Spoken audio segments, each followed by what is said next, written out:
ইসলামেরি সৌদানি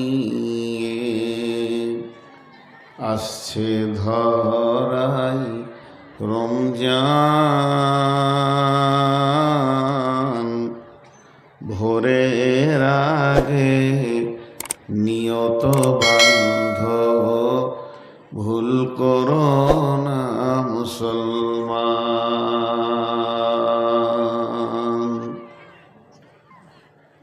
ইসলামেরি সৌদানি আসছে ধরাই রমজান। ভোরের আগে নিয়ত বান্ধ, ভুল করো না মুসলমান।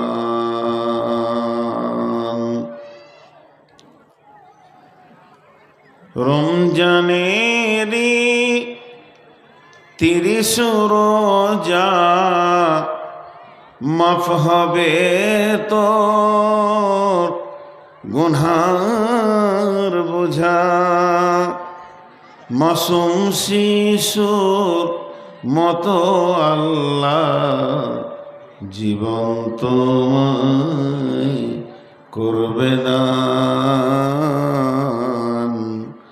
ভোরের আগে নিয়ত বান্ধ, ভুল করো না মুসলমান।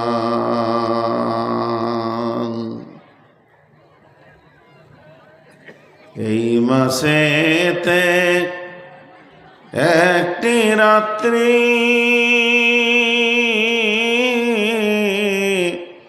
শবে কদর নামটি যার, হাজার মাসের সেরা সেরাত ঘুচাই পাপীর দুঃখ ভার। এই রাতেরই উপাসনা আল্লাহর প্রিয় নজরানা। এই রাতেতে নাজিল হলো নবীর উপর পাক কোরআন। ভোরের আগে নিয়ত বান্ধ, ভুল করো না মুসলমান।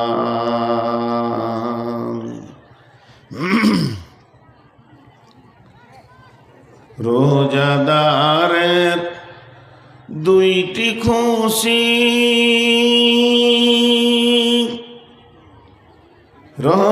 রোজাদারের 2টি খুশি। একটি খুশি ইফতারে, অপরটি হয় আল্লাহর দিদার রোজ হাসরের প্রান্তরে। রোজাদারের 2টি খুশি, একটি খুশি ইফতারে, অপরটি হয় আল্লাহর দিদার রোজ হাসরের প্রান্তরে।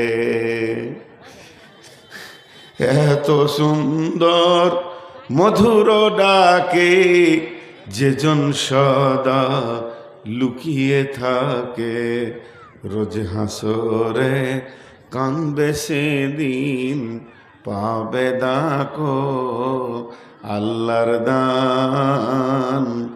ভোরের আগে নিয়ত বান্ধ, ভুল করো না মুসলমান।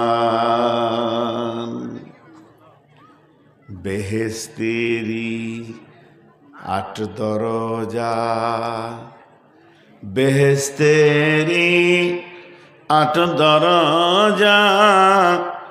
রাইয়ান নামে একটি দ্বার, সেই দ্বারেতে ঢুকবে কেবল যারাই আল্লাহর রোজাদার। সেই দ্বারেতে ঢুকবে কেবল যারা আল্লাহর রোজাদার। রোজাদারের মুখের ঘ্যান মৃগনাভির খুশবু সমান, তাই তো এদের এত আদর করেন আল্লাহ রহমান। ভোরের আগে নিয়ত বন্ধ ভুল করো না মুসলমান।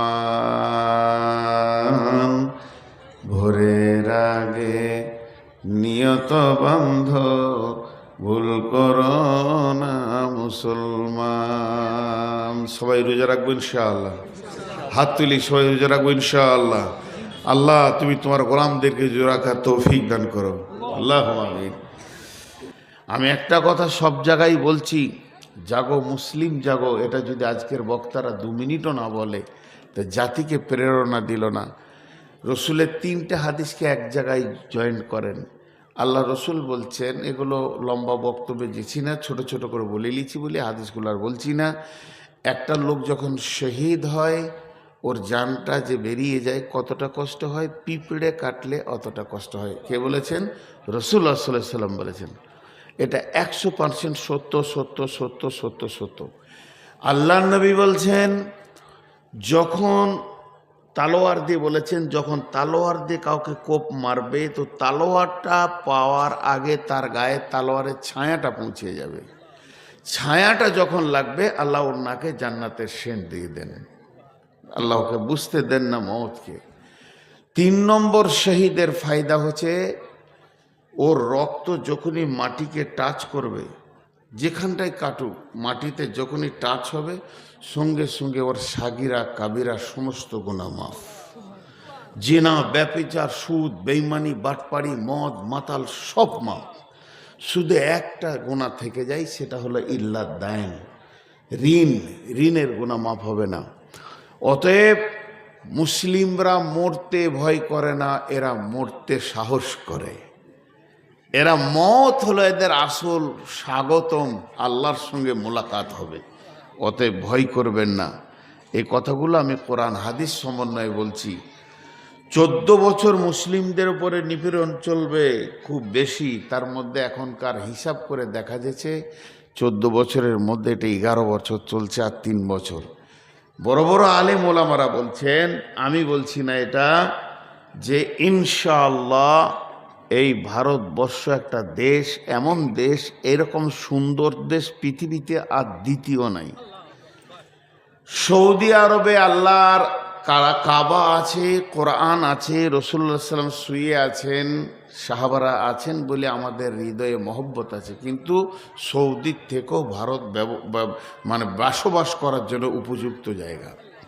কিন্তু এই বেঈমান কয়েকটি নেতা এবং কয়েকটি স্বার্থপর পার্টি দেশকে অশান্তি করে দিচ্ছে। এটা মুসলমানদেরকে আজাদ করতেই হবে।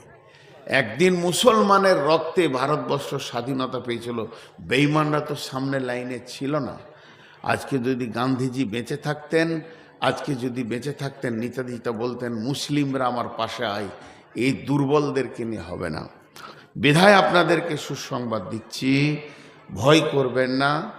আর ভারতবর্ষে যারা হিন্দু ভাই আছেন, হিন্দু আমি ভাই বলছি, এরা একজনও খারাপ লোক নয়, এরা ভালো মানুষ।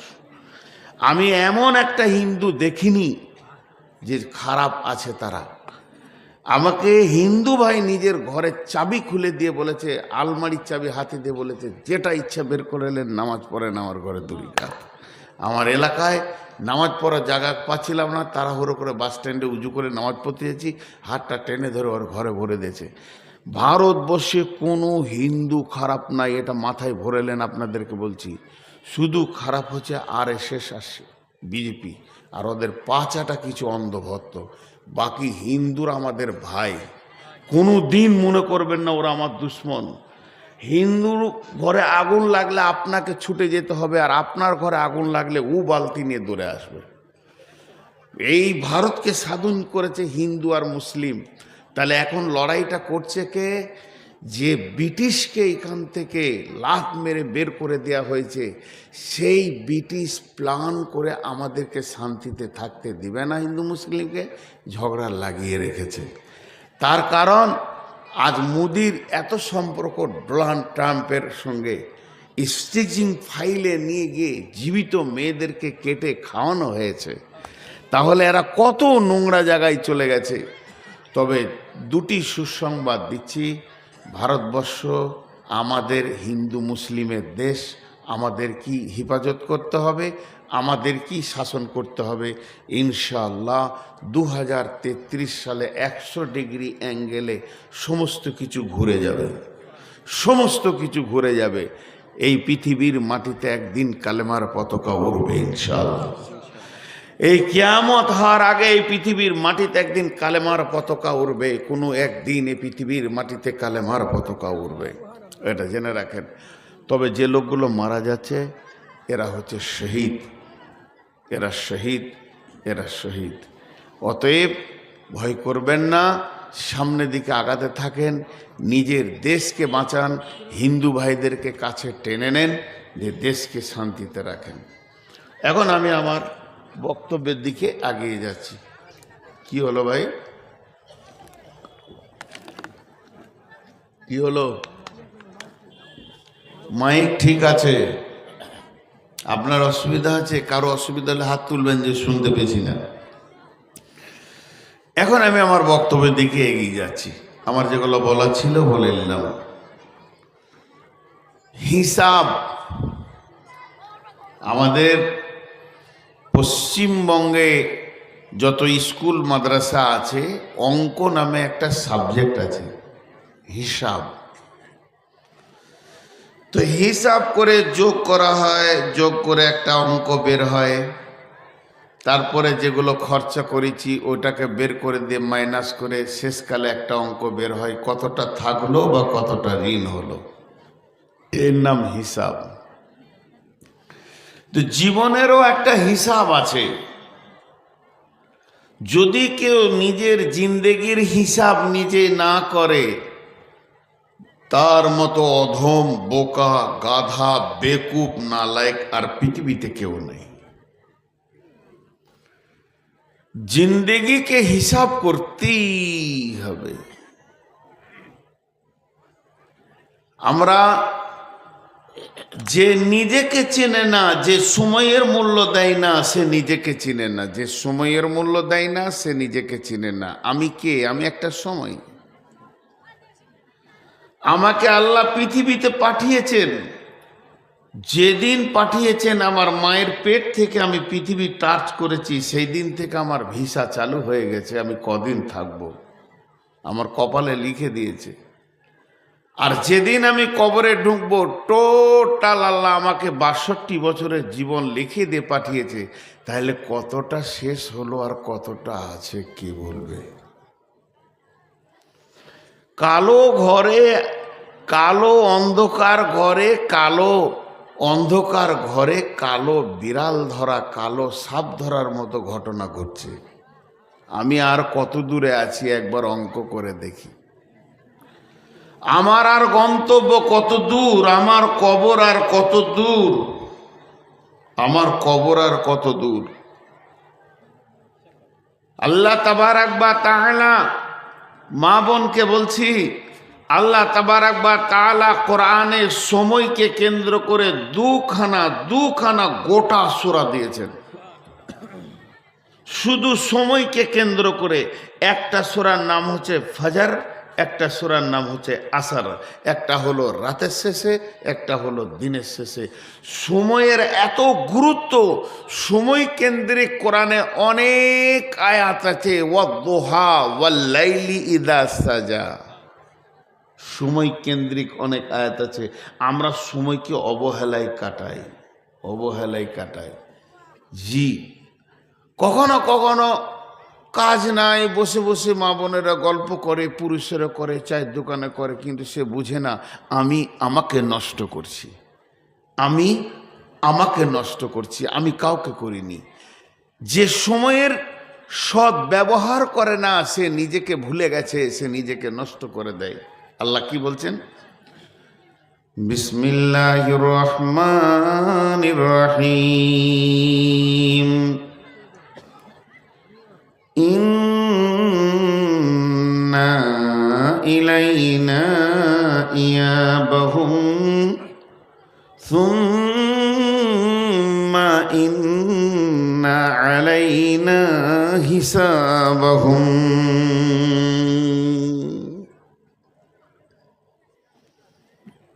আমি একটা কথা বলবো, কতটা বুঝলেন জানি না।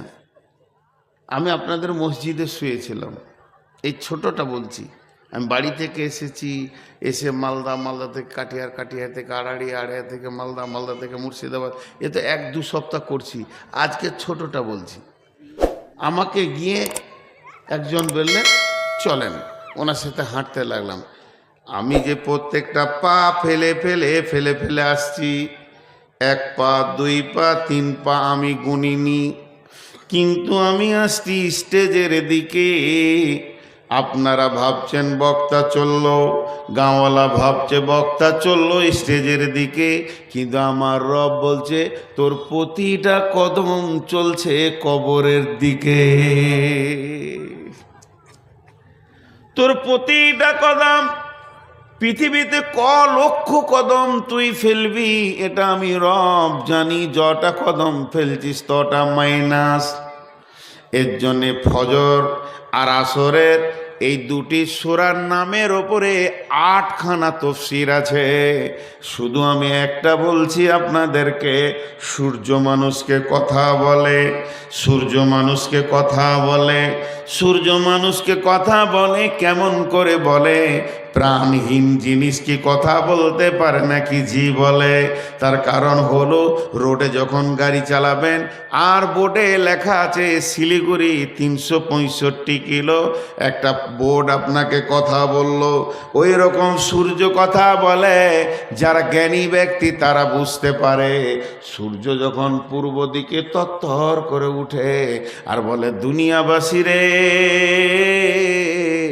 তোদের কপাল ভালো, আবার একটা দিন পেয়ে গেলি। রাতে যদি মরে যেতিস তওবা করার সুযোগ হতো না। ফিরে আয়, ফিরে আয়, ফিরে আয়, তোর রবের দিকে ফিরে আয়, নাহলে তুই বিপদ করবি। আল্লাহ সূরা তওবায় বলেছেন আত্তাইবুনাল আবিদুনাল হামিদুনাস সাইহুন।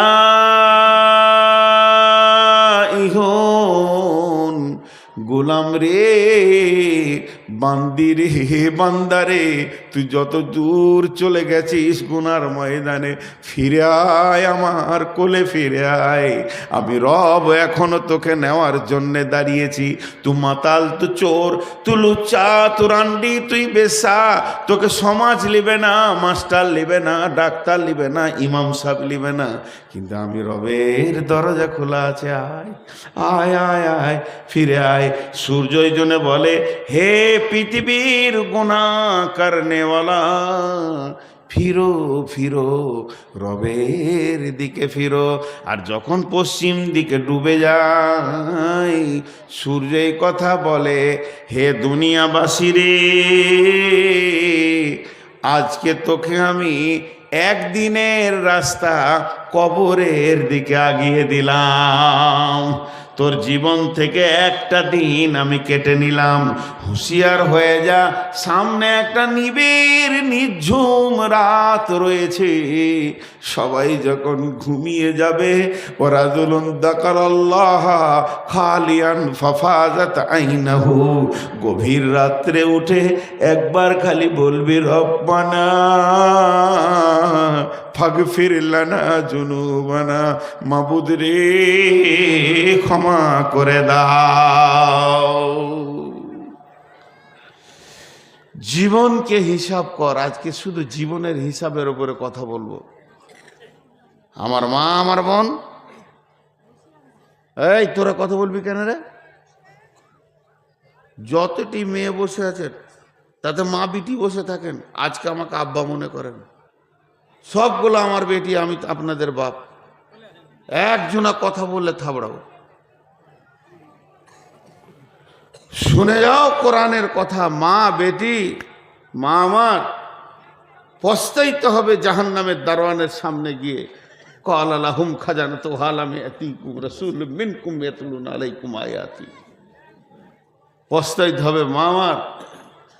বিশ্বনবী মেরাজে যাচ্ছেন, বিশ্বনবী মেরাজে সফর করছেন, জিবরাইল আমিন আনলেন। নবীজি শুয়েছিলেন আম্মা জান আয়েশার পাশে। নবীজিকে জিবরাইল আমিন উঠা, এই কি বকছো? মাইক আমি খাচ্ছি, চুলচুল করছে, খালি সাইনটা বাড়ো, সাউন্ডটা বাড়া। এসো, তুমি বকবে? মাথা কাটছো তো চোখের সামনে। আমাকে তো ধ্যানে থাকতে হবে কোন হাদিসটা ধরবো। সাউন্ডটা বাড়ো, সাউন্ডটা বাড়ো। কালা বহেরা আছে নাকি? এই বক্সে কান লাগি বসো। জিবরাইল আমিন বিশ্ব নবীকে উঠালেন। উঠানোর পর বলছেন, এ রাসূলুল্লাহ আমি উজু করলেন। শুনেন মা আমার, বোন আমার, নবীজি উজু করলেন, শুয়েছিলেন আম্মা জান আয়েশার কাছে। এবার উঠে জিবরাইল আমিন নবীজিকে নিয়ে চলে গেলেন ফিলিস্তিনে বাইতুল মুকাদ্দাসে। বাইতুল্লাহ 2 রাকাত নামাজ পড়লেন। ফিলিস্তিনে নিয়ে চলে গেলেন, ওখানে 2 রাকাত নামাজ পড়লেন। ওখান থেকেই ঊর্ধ্ব গগন শুরু হলো। আর 1 আসমান, 2 আসমান, 3 আসমান, 4 আসমান করতে করতে 7ম আসমান পার হয়ে সিদরাতুল মুনতাহা চলে গেলেন।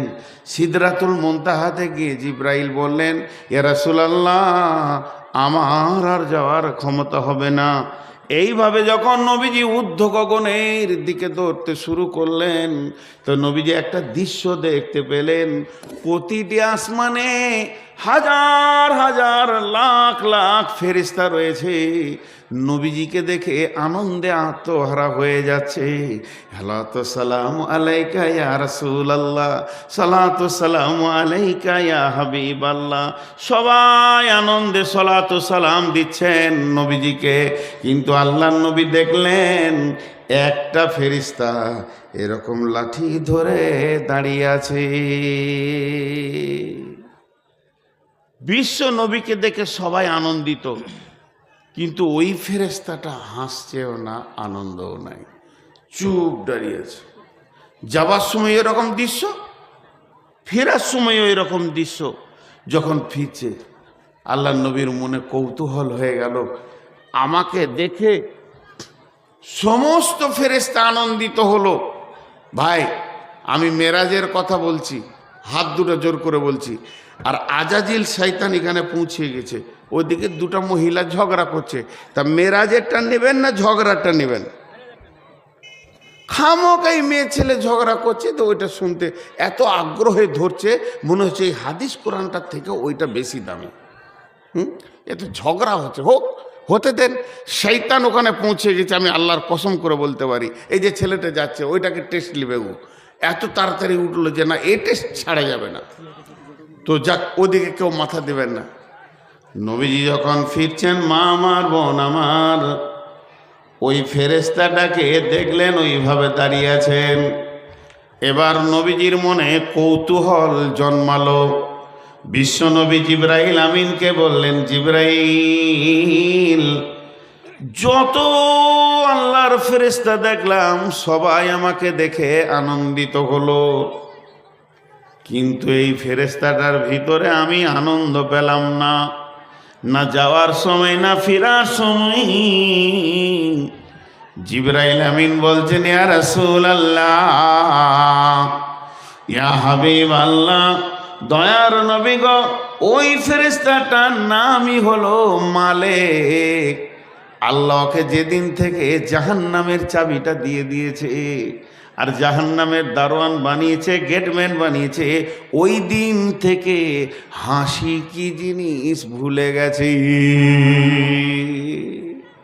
ও হাসতে জানে না। বেটি আমার, সোনা মানিক বেটিরা রে, ও হাসতে জানে না। মানুষকে যখন জিন্দেগির হিসাব নেবে, ও করেছিলি কি বল, তোর কাছে কি কেউ পৌঁছায়নি? তো ঝরঝর করে মানুষ কানবার বলবে, আলাম ইয়াতিকুম নাজির, ক্বালু বালা কাদ জাআনা নাজির। ফাকাযযাবনা ওয়া কুলনা মা নাযালাল্লাহু মিন শাইইন ইন আনতুম ইল্লা ফি দালালিন কাবীর। এবার আল্লাহ একটা আফসোসের কথা বলছে। খুব বললাম প্রথমে গুরুত্বপূর্ণ কথা বলবো, আজকে মানুষে গোলমাল করেনি, আমি আল্লাহর কসম 3 বার বলছি, আল্লাহর কসম, আল্লাহর কসম, আল্লাহর কসম, আজাজিল শয়তান এসেছেই, এটা 100% গ্যারেন্টি। ও বুঝছে যে আজকের এই বক্তব্যে মানুষের হেদায়েত হবে, আর সামনে রমজান মাস আছে, মানুষ এগুলো নেবে আর শেষ হবে, তা এই গোলমালটা লাগেছে। দেখেন আবার সব ফিরে আসছে, এরা কেউ মেরাজের ঘটনাটা পেল না, মানে খানিক ক্যাচের ম্যাচের হলো, ওটা শুনে চলে এলো। যারা দাঁড়িয়ে আছেন বসেন, আরে বাবা বস বস, তোরা ছোট ছেলে বসেন গো, যারা দাঁড়িয়ে আছেন বসেন ভাই আমার।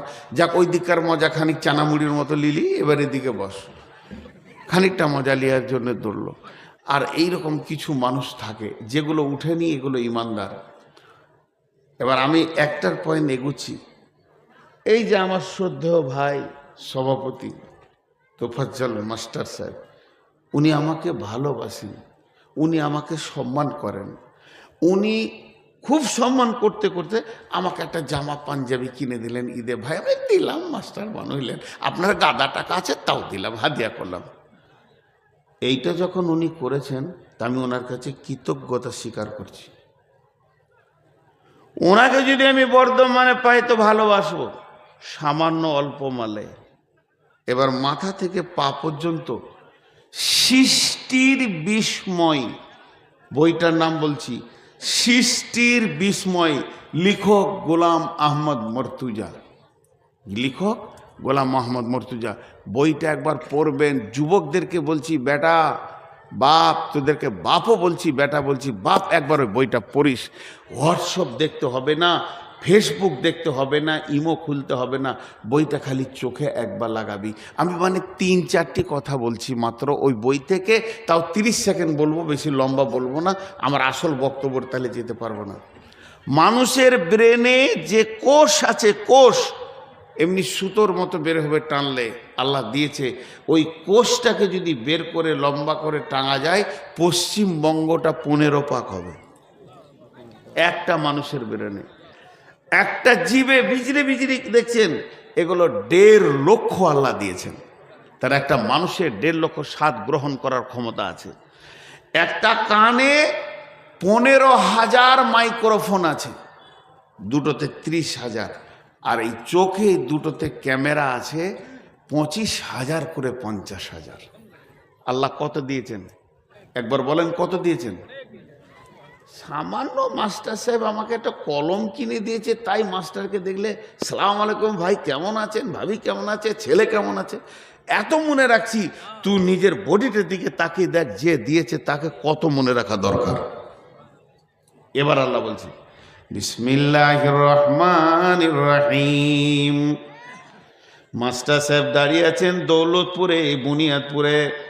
আমি গাড়ি থেকে নামলাম, চা খেলাম, আর একবার এক ঝলক দেখলাম, কথা বললাম না, চলে গেলাম। উনি নিশ্চয়ই কাউকে বলবে কি হলো রে নূর মোহাম্মদের, এত বড় বেঈমান কি করে হলো, ওকে এত ভালোবাসার পরে এই বেঈমানিটা কি করে ও করলো। 5 বছর 10 বছর যারা জায়গিরি খায়, একটা ঘরে খেয়ে মৌলানা হয়ে গেল, হাফেজ হয়ে গেল, ওই ছেলেটা যতদিন কবরে না যাবে জায়গিরিকে ভুলতে পারবে না। তা আল্লাহ তাআলা ওই যদি একবার ভুলে সরে চলে যায়, তাহলে বলবে কি হলো রে, কি বেঈমান রে, কথা বলে না, রাখারে না। আল্লাহ ওই কথাটাই সূরা বলছেন বিসমিল্লাহির রহমানির রহিম। ইয়া আইয়ুহান নাসু মা গাররাকা বিরব্বিকাল কারীম। হে পৃথিবীর মানুষ, ও মানুষ, আজকের জালসার মাহফিলের নারী আর পুরুষকে আল্লাহ বলছেন তোদের কি হয়েছে রে, দিদি পৃথিবীতে কেমন করে তোরা ডুবে গেলি, পৃথিবীর মালে কেমন করে ডুবে গেলি। স্বামীর প্রেমে স্ত্রী, স্বামীর প্রেমে স্বামী, স্ত্রীর প্রেমে, 2 জন ছেলে মেয়ের প্রেমে, বাপ বাটা সোনা দানা টাকা পয়সা জমি জায়গা আত্মীয়র প্রেমে ডুবে গেলি রে, আসল রবকে কি করে ভুলে গেলি। আল্লাযী খালাকাকা ফাসাওয়াকা ফাআদালাক ফি আই সূরাতিন মা শাআ রাক্কাবাক, যে আল্লাহ তোকে সুন্দর করে নিজের হাতে বানালো, শুধু বানালো না ভিতরের পাশগুলোকে স্তর স্তর দিয়ে রেখেছে, কলিজা কোথা, ফেফসা কোথা, কিডনি কোথা, আর তোর ব্রেনকে কত সুন্দর বানালো, চোখ বানালো, চোখে তারা দিল কালো, কালো তারার ভিতরে মণি দিয়ে ক্যামেরা দিয়েছে, কত সুন্দর ভুরু দিয়েছে, মোষ দিয়েছে পুরুষকে, মাথার চুল দিয়েছে। আল্লাযী খালাকাকা ফাসাওয়াকা ফাআদালাকা ফি আই সূরাতিন মা শাআ রাক্কাবাক। আমি যদি আমার কোনো বেটিকে বলি, বেটি রে আমি তোর আব্বা তোকে একটা পারফিউম দিলাম, এটা তুই নে, তোকে একটা কি দিলাম, মেকআপ দিলাম, এটা নে, বেটি আমার মেকআপটা যতদিন মাখবে আমাকে মনে রাখবে, কিন্তু ওই চেহারাটা যে বানিয়েছে তাকে মনে নাই। আল্লাহ বলছে কত বড় আমার সঙ্গে গাদ্দারি শুরু করলি বল। আল্লাযী খালাকাকা ফাসাওয়াকা ফাআদালাকা ফি আই সূরাতিন মা শাআ রাক্কাবাক কাল্লা বাল তুকাযযিবুনা বিদ্দীন। তোদের ভিতরে কিয়ামতকে অস্বীকার ঢুকে গেছে। ওয়া ইন্না লাহুম লাহাফিজিন।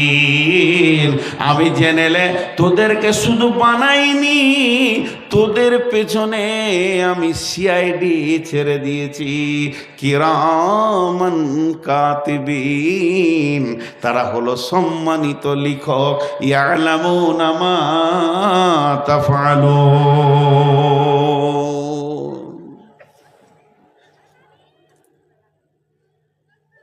ছোট্ট করে একটু বুঝাচ্ছি, আপনারা অল্ট্রাসনোগ্রাফি করতে দেখেছেন?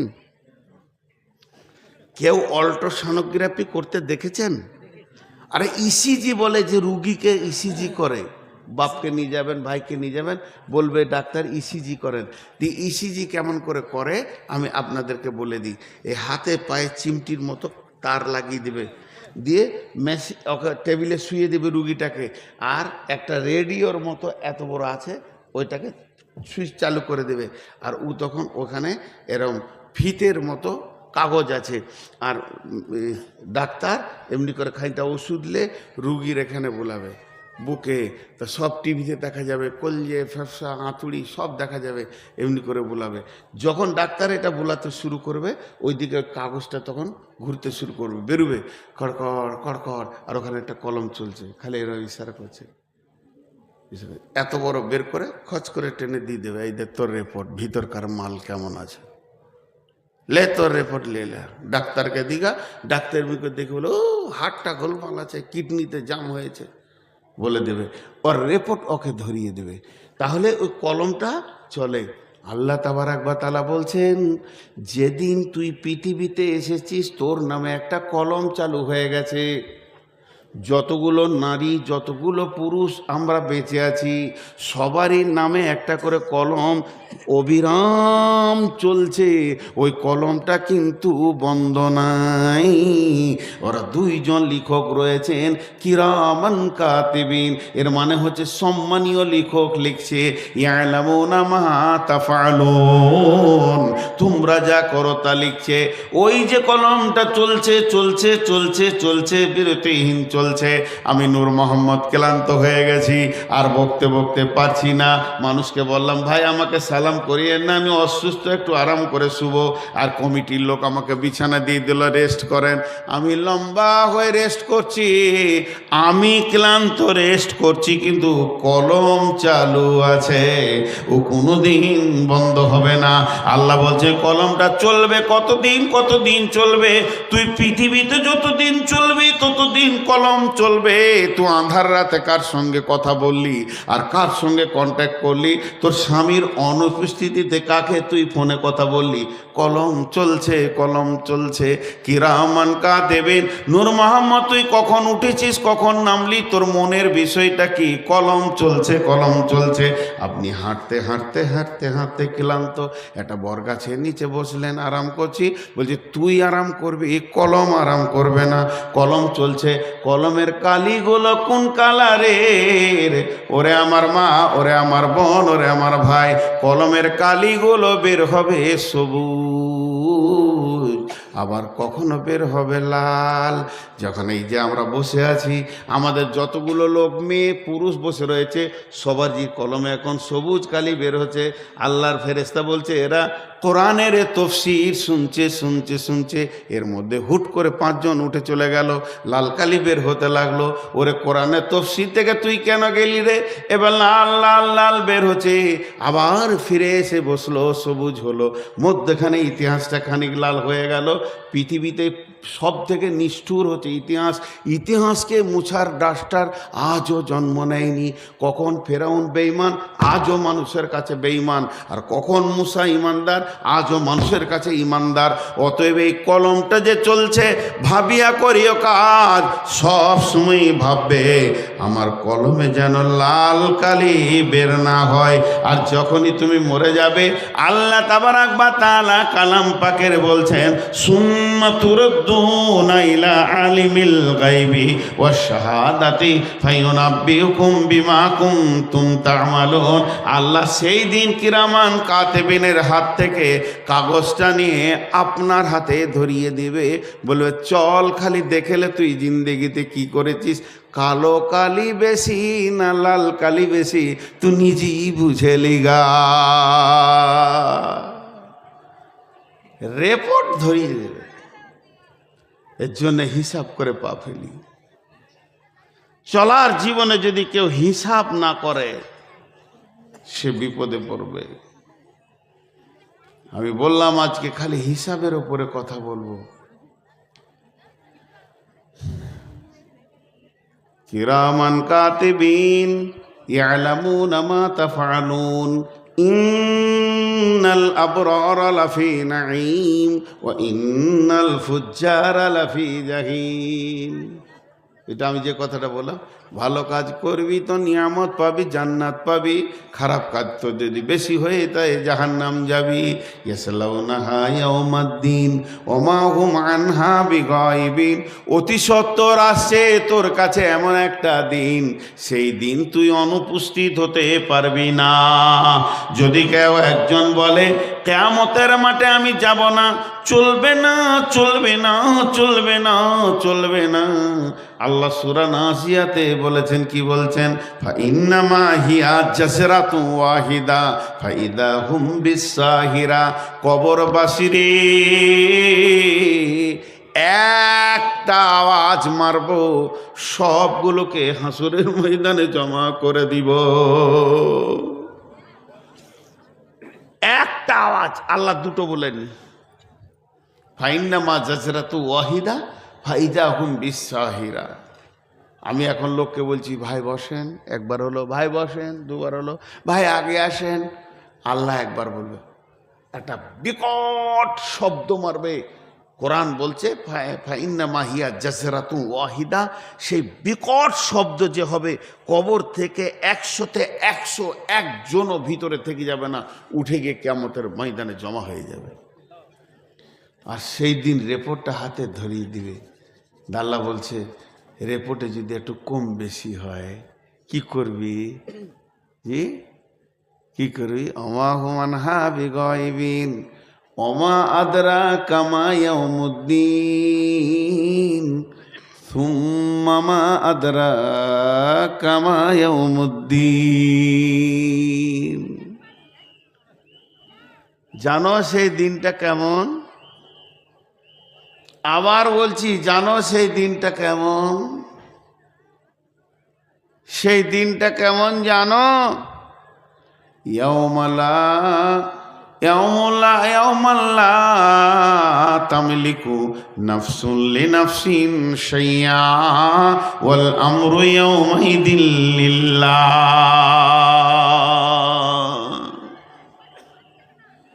সেই দিন কেউ কারো উপকার করবে না। কোরআন শরীফ আছে, কিয়ামতকে বলা হয়েছে নাবাইল আজিম, সব থেকে বড় খবর, বড় বিপদ। কি করে বড় বিপদ?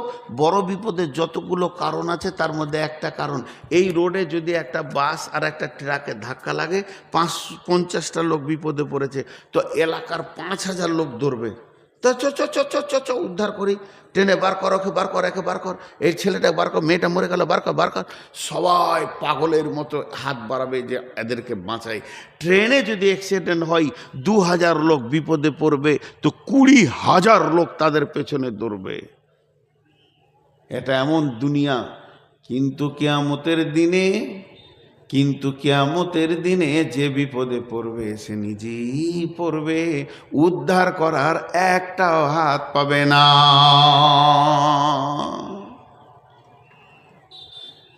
একটাও হাত আসবে না, উদ্ধার করতে একজন আসবে না। আল্লাহ বলছে, তোদের কি এটা ভয় লাগে না? একটা ছোট্ট হিসাব আপনাদেরকে আমি দিই,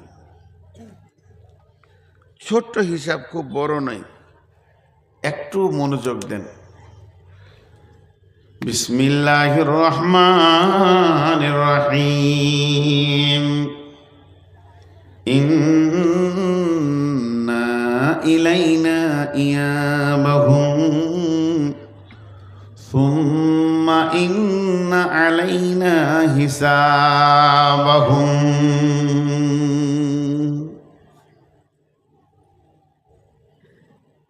আমার কাছে আসতেই হবে, আমার কাছে আসতেই হবে। এটাকে 2 মিনিট বুঝাবো, হাতগুলো ধরে বলছি, এটা যদি বুঝে দেন তা কাজ হয়ে যাবে।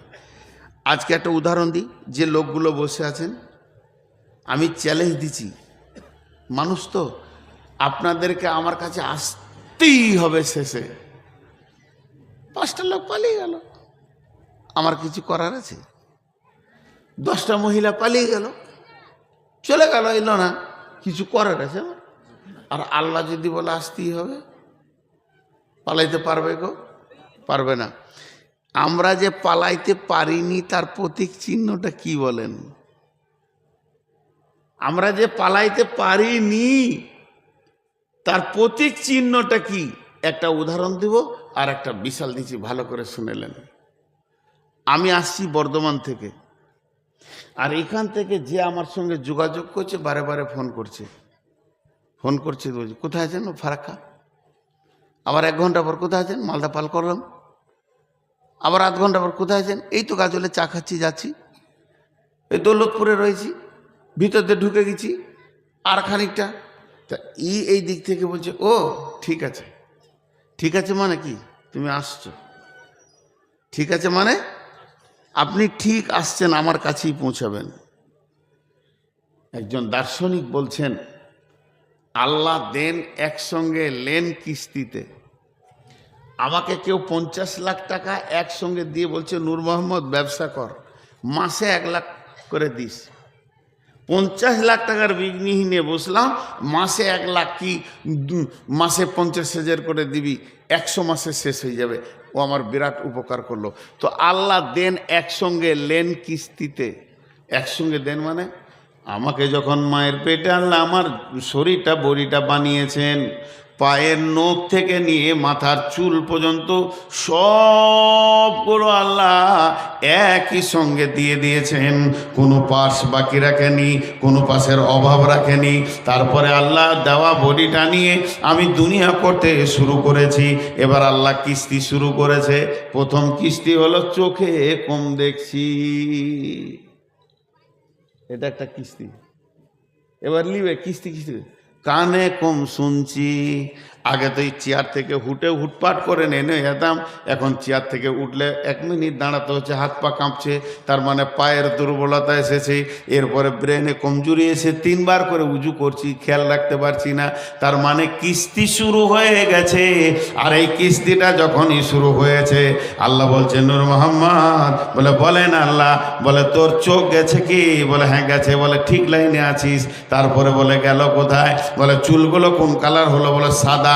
বলে তাহলে ঠিক লাইনে আছিস, দাঁত যাবে চোখ যাবে, তার মানে আমি আল্লাহর দেওয়া রোডেই হাঁটছি, যেতেই হবে তার কাছে, সেই রোডে রয়েছি। তাহলে এই প্রতীক চিহ্ন বলে দিছে আমি আল্লাহর গণ্ডির বাইরে নাই, গণ্ডির ভিতরে আছি। অতএব আল্লাহ আমাকে টান শুরু করে দিয়েছে। একটা লোকও বলতে পারবে না আমি আল্লাহর গণ্ডির বাইরে আছি, আল্লাহর কাছে যাব না। আল্লাহ বলছে আমি হাজির করব, সুম্মা ইন্না আলাইনা হিসাবাহুম, তারপরে তোর কাছে আমি জিন্দেগির হিসাব নিব।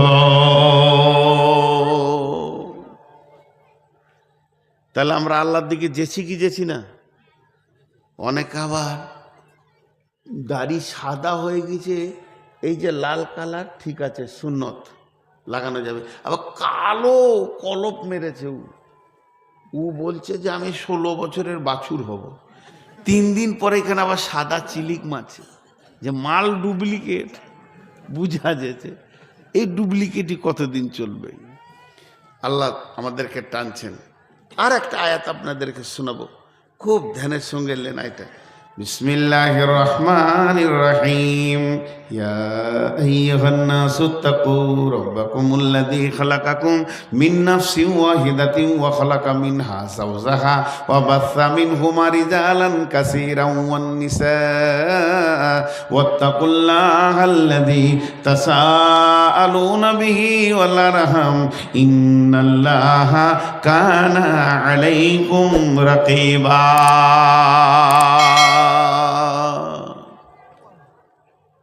একটা উদাহরণ দিই, এই যে নেট, এই যে আপনাদের দিকে বেশিরভাগ দেখতে পাই মহিলারা পুরুষরা ধান শুকাতে দেয় নেটের উপরে, তাই না? খুব মন দিয়ে শুনবেন এটা, তাহলে বুঝতে পারবেন। একটা নেটকে এই দুদিকে ঠিক 5 ফুট ওপরে টেনে দিয়ে দুদিকে সুন্দর করে ঘন করে সেলাই করে টান করে বাঁধা হয়েছে প্যান্ডেলের নিচে গোটাটাই। নেটটা একবার সোজা হয়ে গেছে, বুঝতে পেরেছেন? সাইকেলের বল দেখেছেন? সাইকেলে মোটরসাইকেলের চাকে লোহার বল থাকে না? নিউ বল কয়েক হাজার ওই নেটের উপরে ছিটিয়ে দেন আর লাইট দিয়ে দেন, দেখতে ভালো লাগবে কি লাগবে না? বলেন, দেখতে ভালো লাগবে কি লাগবে না? ওই নেটের মিডিলে নিচের দিক থেকে একটা ইঁট ঝুলিয়ে দেন আর একটা ফুটো করে দেন, বলগুলো থাকবে নেটে, ওইদিকে যাবার টপ টপ। আল্লাহ তাবারাক ওয়া তাআলা বলছেন ইয়া আইয়ুহান নাসু তাকু রাব্বাকুমুল্লাযী খালাকাকুম মিন নাফসিন ওয়াহিদাতিন ওয়া খালাকা মিনহা যাওজাহা বাসসা মিনহুমা রিজালান কাসীরান ওয়ান নিসা ওয়াত্তাকুল্লাহাল্লাযী তাসাআলুনা বিহি ওয়াল আরহাম ইন্নাল্লাহা কানা আলাইকুম রাকীবা। এই পৃথিবীটা হলো আমার ওই নেটের মতো, তার ভিতর আমি একটা মেশিন বানালাম, মানুষ তৈরি করা মেশিন। সেই মেশিনটার নাম হচ্ছে আদম আর হাওয়া। আদমকে বানানোর পর হাওয়াকে বানালাম, দুইজনকে দিয়ে ফ্যাক্টরিটা আমার তৈরি হয়ে গেল, ওখান থেকে মানুষ তৈরি হতে লাগলো। আজও সেই মেশিন চালু আছে, যার ভিতর দিয়ে সন্তান তৈরি হয়, আর সন্তান বাড়তে বাড়তে রিজালা কাসীরা ওয়ান নিসা, আর গাদা গাদা গাদা গাদা পৃথিবী নজর কাড়ার মতো মানুষ। যেদিকে তাকাইছি নারী আর পুরুষ, নারী আর পুরুষ, যেদিকে তাকাইছি ইন্ডিয়াতে বলো, ভারতে বলো, পাকিস্তান বলো, নিউ ইয়র্ক বলো, যেখানে বলবে বলো, চারিদিকে মানুষে ভরে গেছে। কিন্তু আমি রব এত মানুষকে সাজানোর পরে একটা গর্ত বানিয়েছি। মিন আইয়িন খালাকাহু মিন নুতফাতিন খালাকাহু ফাকাদ্দারা। মেশিনে কোন মাল দিয়ে মানুষগুলো তৈরি হয় আল্লাহ বলে দিলেন। সুম্মা সাবিলা ইয়াসসারা, তারপরে তারা পৃথিবীতে আছে পেশাবের রাস্তা দিয়ে। সুম্মা আমাতাহু ফাআকবারা, ওই গর্তটা ফুটাটার নাম হলো কবর। সব কটাকে ঢুকাবো, সব কটাকে ঢুকাবো। খালি একজন বলেন এখানে উঠে, পুরুষের মধ্যে একজন দাঁড়িয়ে বলেন আমি যাব না, আমি লিখিত দিব, তোকে নামাজ রোজা করতে হবে না, যেমন যাবে করবে। আর যদি যেতে হয় হিসাব লাগবে, হিসাব লাগবে। চলেন, আমরা তো হিসাব করি না। সাহাবারা যে আল্লাহ মাজমাইনেরা নিজের জিন্দেগিকে হিসাব করে পঙ্খানো তিলে তিলে হিসাব করে তারা দুনিয়া করেছে। আমরা ভাবি হয়তো আমাদের মতো উদাস হয়েছিল। একটা সাহাবীর নাম বলছি, সাহাবীটার নাম হলো হযরত উমর বিন খাত্তাব রাদিয়াল্লাহু তাআলা আনহু। লোকটার ব্যাপারে একটু জানা দরকার আছে। একদিন উমর বিন খাত্তাব একটা মরুভূমিতে সফর করছেন। তিনি তখন মুসলিম জাহানের আমিরুল মুমিনিন, 18 লক্ষ বর্গ মাইলকে শাসন করছেন। অর্ধ পৃথিবী একটা আঙ্গুলের ইশারাতে চালাচ্ছেন। এই রকম একজন ব্যক্তিত্ব সম্পন্ন মানুষ মরুভূমিতে যেতে যেতে সাথীদেরকে বলছে, সাথীরে, তোমাদের আমিরুল মুমিনিন উমর বিন খাত্তাব এই মরুভূমিতে উটের রাখাল ছিল। বাচ্চা জীবনের কথাটা বলছে। আমি একদিন কি করেছি জানো, উট চড়াতে এসেছি, খুব রোদ, গাছ নাই যে গাছের নিচে বসবো, তো ছায়া খুঁজছি, গরম লেগে গেছে, যে উটের পাছাতে বসেছি। লে মজা, বুদ্ধি কত! উটের পাছায় বসেছে আর উট লেদে দিয়েছে, হেগে দিয়েছে, আর মাথায় পড়েছে আধা গলা, গোটা গা নোংরা, পানি তো নাই, মরুভূমি, ধুবে কোথা। ওই অবস্থায় বাড়ি গেছে। খাত্তাব বলছে উমরকে, বাপ উমর, তোর মাথায় গোবর কেন? বাবা, খুব রোদ লাগছিল, কোথা বসবো, জায়গা পাইনি, উটের পাছাতে বসেছি, ও হেগে দিয়েছে। মারলে গালে দুচো। বাঁদর কোথাকার, দুটা উট চড়াতে জানিস না? যে লোকটা তার বাপের কাছে চড় খেয়েছে, থাপ্পড় খেয়েছে, উট চড়াতে জানে না বলে সেই লোকটা একটা আঙ্গুলে 18 লক্ষ বর্গ মাইল শাসন করেছেন, সেই উমর বিন খাত্তাব। তাহলে তার ইতিহাসটা কেন ধরলাম? তিনি তার জীবনকে কেমন করে হিসাব করেছে শুনেলেন। এটা শুধু নয়, উমর বিন খাত্তাব কোন মানুষ ছিলেন? সাহাবারা রাদিয়াল্লাহু মাজমাইনেরা উমরকে বলতেন মাওফাকুল ওয়াহি। মাওফাকুল ওয়াহি কেন বলতেন? জি, এই গোটা কোরআনটার নাম ওহি। এটা আল্লাহর কাছ থেকে এসেছে, ওহি হয়েছে আল্লাহর কাছ থেকে, এটা জিবরাইল এনেছেন। আর উমরকে বলা হতো মাওফাকুল ওহি, ওহির মতো ওর কাজ। কারণ কোরআনের বেশ কিছু আয়াত আছে উমরের মনের ইচ্ছা পূরণ করার জন্য আল্লাহ নাজিল করেছেন। এই যে মেয়েদের পর্দা, এটা কার মনের বাসনা? উমরের। মসজিদে নববীতে বসে বসে চিন্তা করছে, মেয়েদের পর্দা হলেই ভালো হয়, মেয়েরা ঢাকা থাকবে তো ভালো হবে, না নষ্ট হয়ে যাবে, নষ্ট হয়ে। রসুলের ঘরে, আখিরি নবীর ঘরে, নবীদের বিবিরা আছে, সাহাবীরা ঢুকছে বেরোচ্ছে, তোমাকে খারাপ লাগছে, এই আল্লাহ তুমি পর্দার আয়াত নাজিল করে দাও। আয়াত নাজিল হয়ে গেল, পর্দা হয়ে গেল। তো উমরকে এই জন্য মাওফাকুল ওহি বলতেন। বিশ্বনবী ফিলিস্তিনে যে মসজিদটা রয়েছে বাইতুল মুকাদ্দিস, যেটা নাকি জিহাদ চলছে, মানুষ শহীদ হয়ে যাচ্ছে, এইটা কাবা ছিল আগে। এইটাকে কাবা বাতিল করে মক্কার কাবাটাকে কাবা করা হলো। বিশ্বনবী যখন মক্কার কাবাটা কাবা হলো, তখন মদিনা মুনাওয়ারায় মসজিদে কিবলায় তাইনে নামাজে রত ছিলেন। যারা হাজি আছে তারা জানে, আসরের নামাজ 2 রাকাত হয়েছে এদিকে, 2 রাকাত হয়েছে ওইদিকে। ওই মসজিদটার নাম হলো কিবলা তাইন। এরপরে নবীজি মক্কা গেলেন। মক্কায় যখন পৌঁছালেন, সাহাবারা রাদিয়াল্লাহু মাজমাইনদেরকে নিয়ে বলছেন যে আজকের দিনে আমি কোন দিকে নামাজ পড়ব বলো। তার মানেটা বুঝতে পারলেন? ধরেলেন এই স্টেজটা কাবা শরীফ, তা এর পূব দিক থেকে পশ্চিম দিকে নামাজ হবে সামনে রেখে, পশ্চিম দিক থেকে পূব দিকে হবে, উত্তর দিক থেকে দক্ষিণে হবে, দক্ষিণ থেকে উত্তর হবে। মানে কাবার যেদিকে নামাজ পড়বেন আপনার সেই দিকে নামাজ হবে কাবার সামনে রেখে।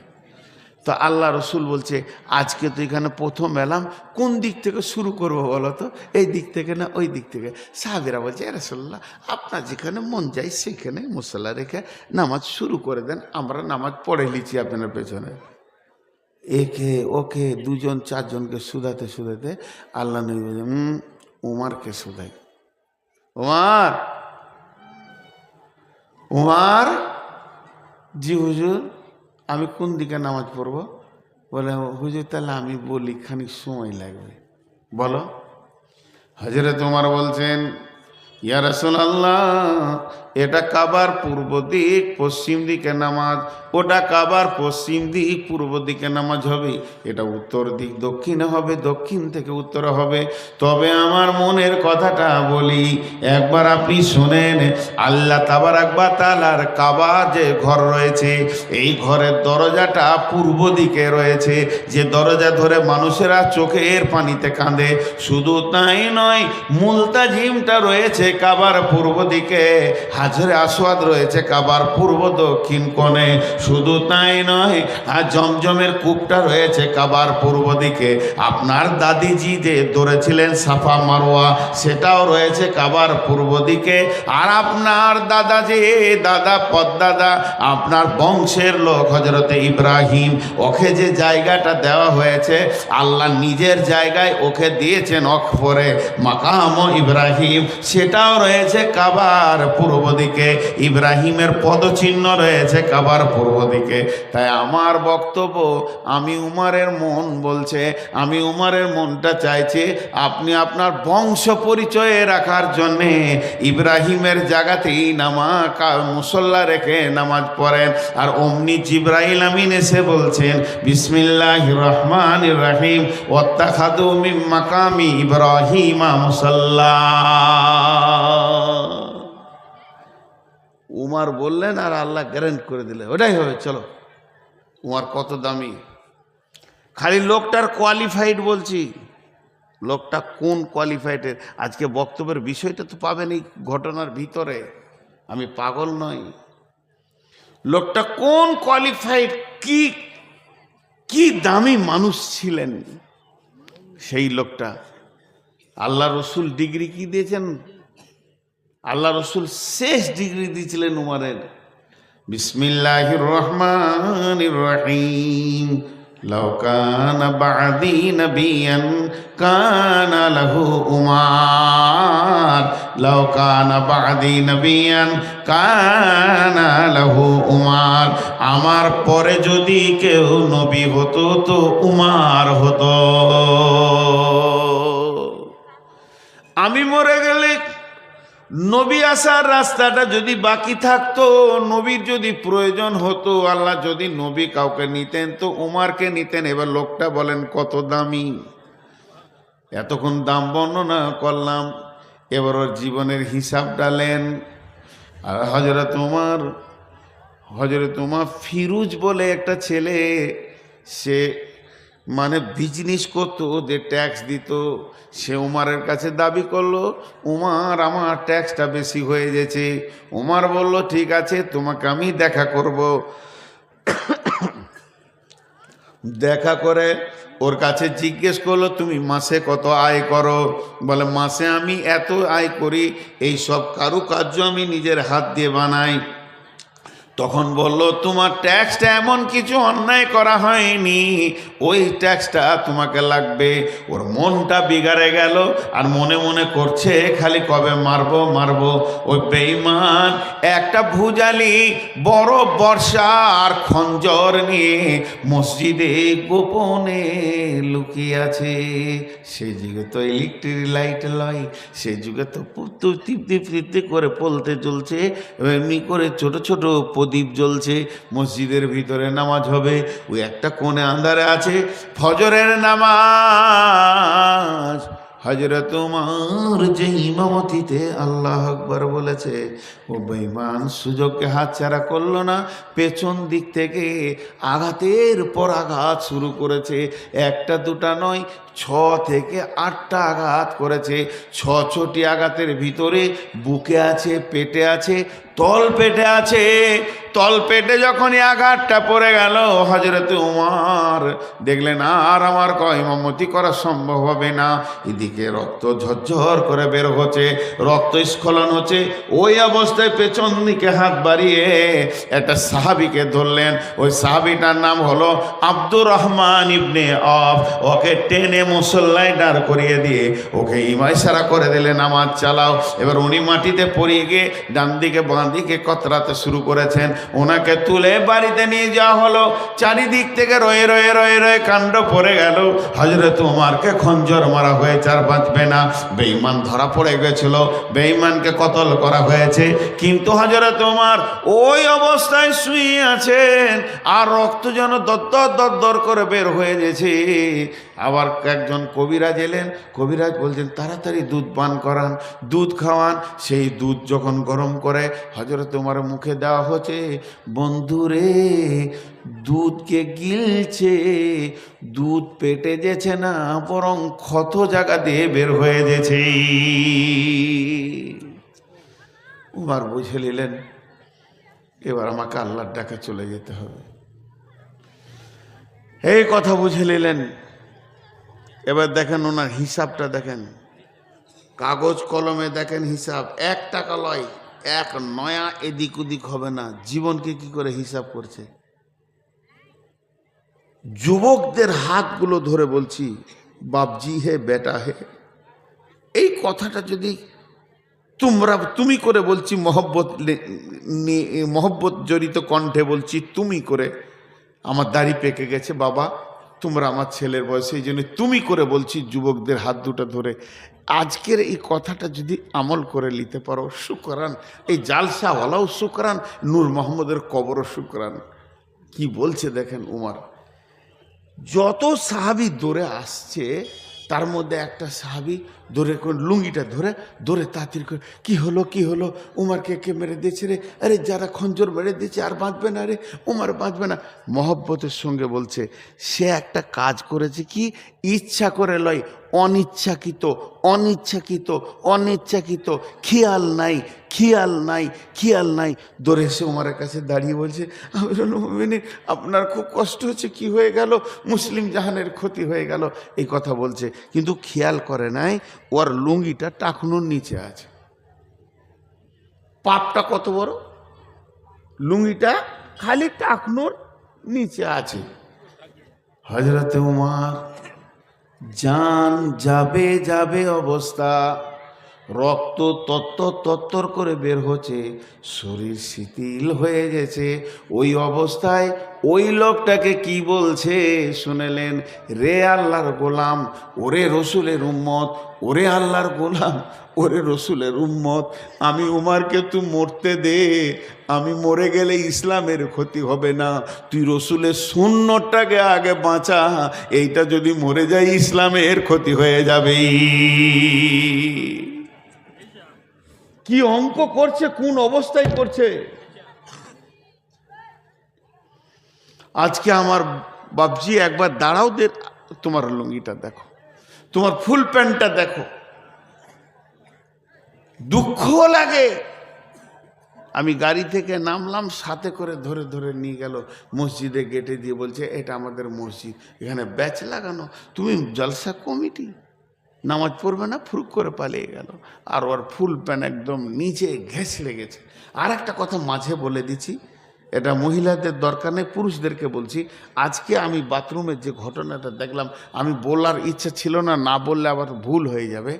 যারা টাইট ফুল প্যান্ট পরে পেশাব করছে তাদের অসুবিধা হয়, তো বসে কোনো রকম পেশাব করছে, যে পেশাব করে দাঁড়ানোর পর পানিটা নিচে, এটা ঠিক করছে? পানিটা যে নিচে পড়বে ছিটিয়ে তো আবার গায়ে লাগবে, ওর নামাজ হবে না। আজকে ওই করে একজন নামাজ পড়েছে, ওকে আমি খুঁজে পেলাম না, চচ্চর করে পানিটাকে ঢালছে বদনাম, আর নিচে চারবার পরে গোটা পাটা অর্ধেক ভিজে গেল।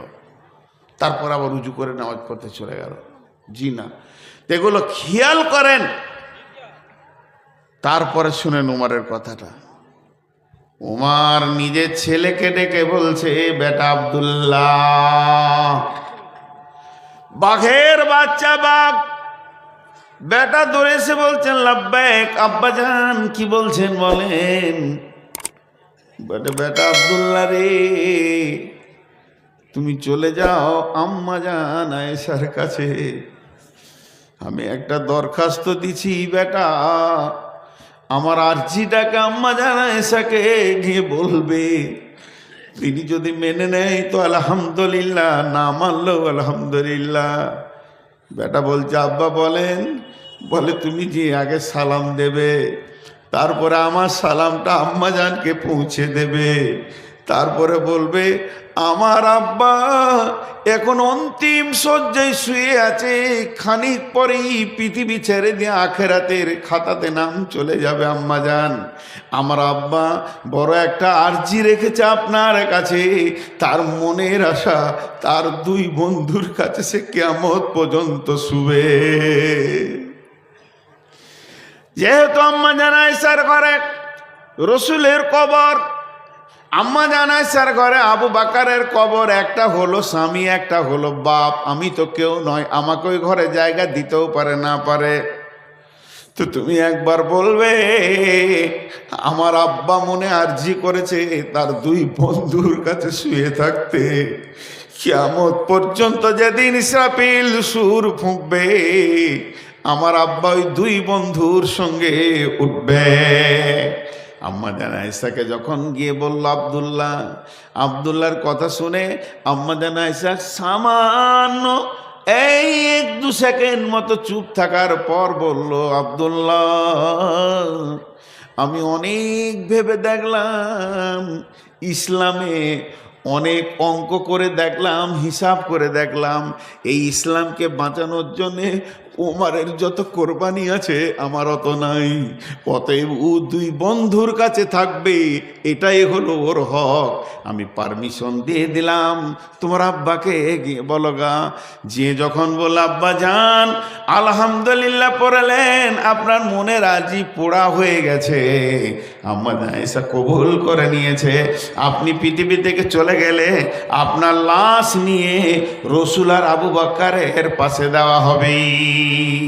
এরপরে আব্দুল্লাহ বসে গেলেন, বসে গিয়ে আব্বার মাথাটা নিজের জায়গায় নিয়ে চুলগুলোকে এমনি এমনি করছেন, মুখগুলোকে সহেলে দিচ্ছেন, আর আব্দুল্লাহ বাগের বাচ্চা কত সুন্দর করে আব্বাকে বলছেন, আব্বা যান আপনাকে আমাকে হতাশ মনে হচ্ছে।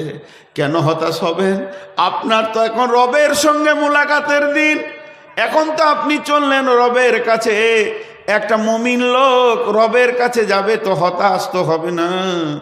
উমর কেঁদে ফেললেন, কেঁদে বললেন বেটা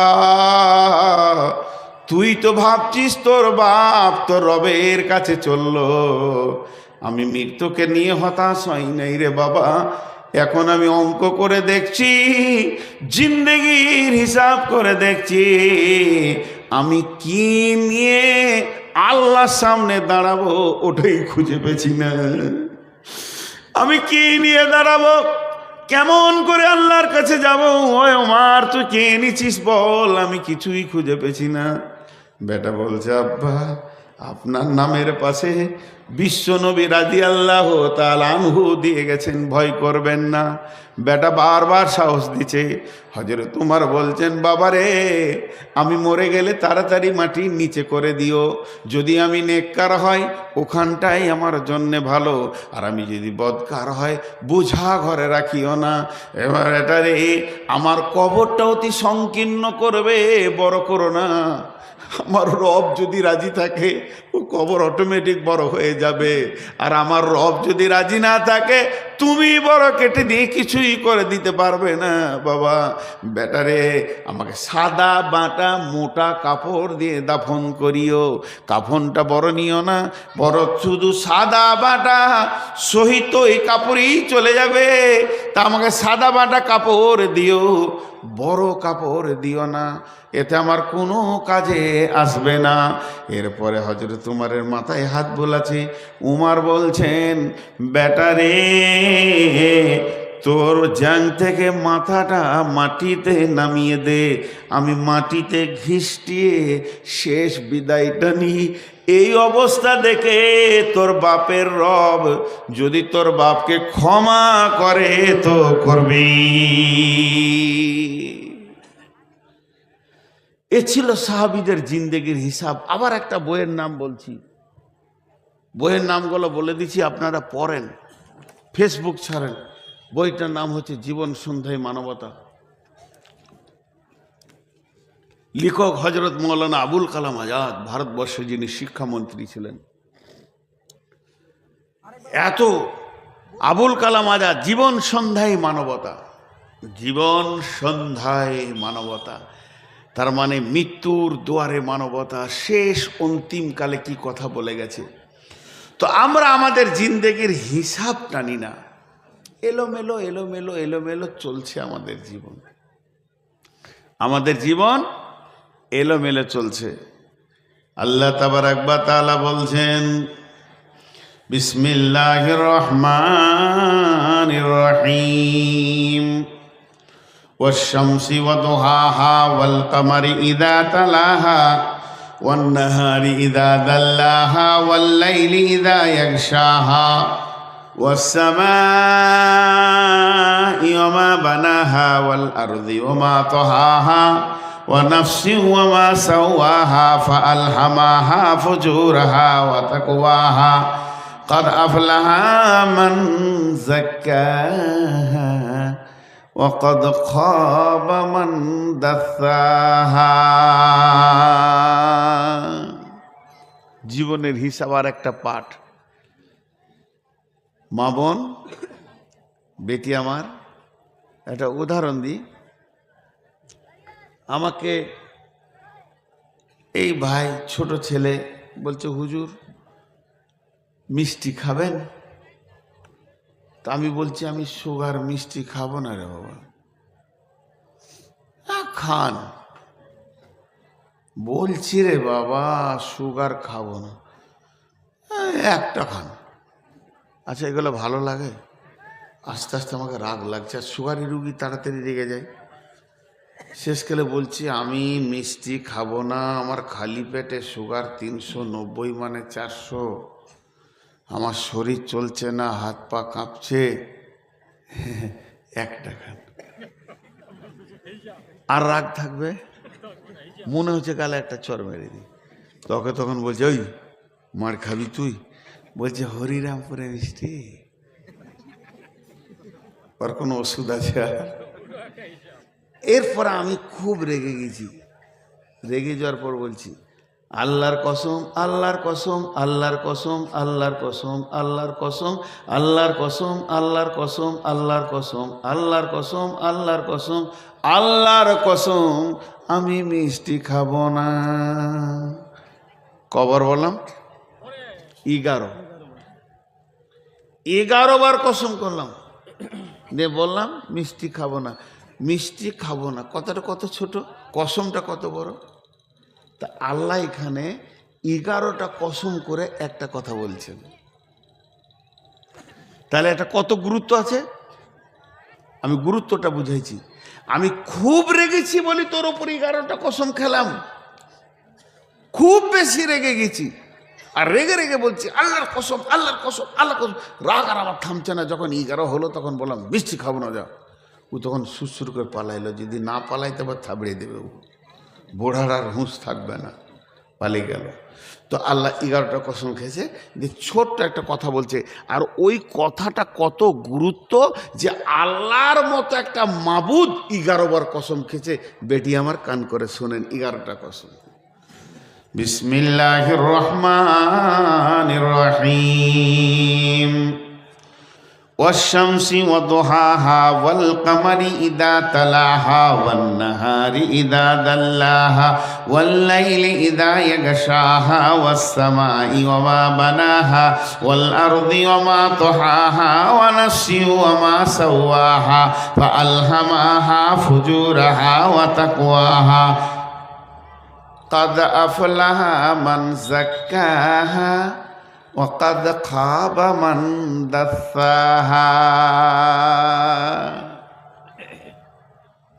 যে কথাটা বলার লেগে কসম খেলো, কসমটা এত বড়, আর কথাটা কত ছোট। কাদ আফলাহা মান যাক্কাহা ওয়া কাদ খাবা মান দাসাহা। ছোট করে বলি আল্লাহর মতো করে। আল্লাহ বলছে যে পবিত্র থাকবে ও বেঁচে যাবে, আর যে নাপাক থাকবে সে ফেঁসে যাবে। কিয়ামতের দিন যে পবিত্র থাকবে সে কি হবে? বেঁচে যাবে। মুখ খুলেন। আর যে নাপাক থাকবে ফেঁসে যাবে। তাহলে আজকে জলসা এখানে শেষ করে দিই, আপনারা বাড়ি যান, গোসল করতে লাগেন, কুচলে কুচলে ময়লা তুলেন। কারণ কোরআন বলেছে যে পবিত্র থাকবে সে বেঁচে যাবে, যে নাপাক থাকবে সে ফেঁসে যাবে। তাহলে গায়ের ময়লাগুলো সব তুলে একদম মহিলারা গোসলখানায় ঢুকে যান, মার্শাল চালিয়ে দেন, আর গরম গরম পানি বের হবার সাবান দিয়ে এমনি করে কুচলে কুচলে যত মাথার চুল টুল আছে, কানের ময়লা ভালো করে, একজন যদি না পারেন আরেকজনের কুচলে দেন, দিয়ে গোটা শরীর বডি করে পাক করে নেন। যে পাক থাকবে বেঁচে যাবে, যে না পাক থাকবে ফেঁসে যাবে। কে বলছে? কোরআন বলছে, আল্লাহ বলছে। এখানে অবিশ্বাস করার কিছু নেই। গোসল করেন, খালি গোসল করেন। তফসিরটা বুঝতে ভুল হচ্ছে, ভাষা কিন্তু ওইটাই। আম্মা জান আয়েশা বলছেন রাসূলুল্লাহ সাল্লাল্লাহু আলাইহি ওয়াসাল্লাম কি, ইয়া রাসূলুল্লাহ, আমাকে পবিত্র হওয়াটা শিখিয়ে দেন। যে পবিত্র সব থেকে বড় পবিত্র, যে পবিত্র থাকলে বেঁচে যাব, না পাক থাকলে ফেঁসে যাব, এই রকম একটা বড় পবিত্র শিখিয়ে দেন।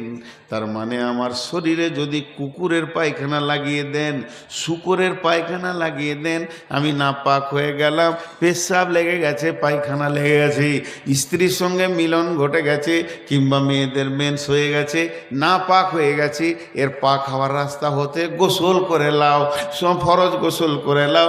ফরজের গোসল যখন তুমি করে নেবে পাক হয়ে যাবে। সাবান, এই তোমার কাপড়ে পেচ্ছাপ লেগেছে, কুত্তার পেচ্ছাপ লেগেছে, কুত্তা পেশাব করে দিয়েছে, সাবান দিয়ে ধুয়ে লাও, তোমার পাক হয়ে যাবে, তোমার নামাজ হয়ে যাবে। কিন্তু নবীজি বললেন, আয়েশা রে, আল্লাহ যেটা বলতে চেয়েছেন সব থেকে বড় পবিত্র হচ্ছে এইটা। হ্যাঁ, রুজি হালাল। একটা দানা, আমি এক থালা বলি নাই, এক থবা বলি নাই, একটা ভাত হারাম ঢুকে গেল, পাককে পবিত্র করার আর কোনো রাস্তা নেই।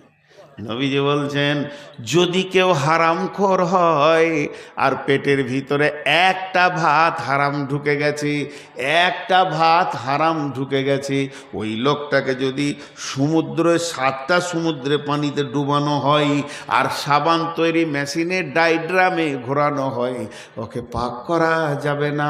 সোনাতে যদি খাদ ঢুকে থাকে, ওকে সাবান দিয়ে খাদ বের করা যাবে না, সাবান দিয়ে বের করা যাবে না। ওকে বের করার একটাই রাস্তা, ওই সোনাটাকে অ্যাসিডে পোড়াতে হবে, আগুনে পোড়াতে হবে, তবেই ওর খাদটা বের হবে। আর যে লোকটা হারামখোর হবে, ওই খাওয়ার থেকে রক্ত হবে, মাংস হবে, হাড্ডি হবে। এই জিনিসটা যতক্ষণ পর্যন্ত জাহান্নামের আগুনে না পোড়ানো হবে, পবিত্র একে সমুদ্রের পানিতেও ডুবিয়ে করা যাবে না। আল্লাহ বলছে, হিসাব লাগা। হারামখোরের দল, গুল, গুড়াকুর, জর্দা, বিড়ি, সিগারেট, সুদ, জুয়া, তাস, লুডু, লটারি, যত রকম হারাম মেয়েরা বন্ধন করছে এখন। এক যুগে তফসির করতেন বড় বড় মুরব্বীদের মুখে শুনেছি, দোয়া কার কাছে চাইতে হয়? মেয়েদের কাছে চাইতে হয়। যে আমাকে বলছেন, নাম দিয়ে বলবেন আসসালামু আলাইকুম, মানা দোয়া করবেন। তো মুরব্বীর আলেমদের মুখে শুনেছি, আমার কাছে চেয়েও না দোয়া, দোয়া মেয়েদের কাছে চাও। কা কেন? মেয়েরা হারাম করলাই, ইনকাম তো ওরা করে না, পুরুষ ইনকাম করে, যে ইনকাম করে সে সুদ খায়। ও স্বামীর খায়, ও হালাল খোর। তো হালাল খোরদের দোয়া কবুল হবে। কিন্তু এখনকার মেয়েরা গ্রুপ আর বন্ধনে ঢুকে গেছে, বুঝেছে না? হারামখোর হয়ে গেছে, হারামখোর হয়ে গেছে, বন্ধনে চলে গেছে, গ্রুপে চলে গেছে, টাকা জমা করছে।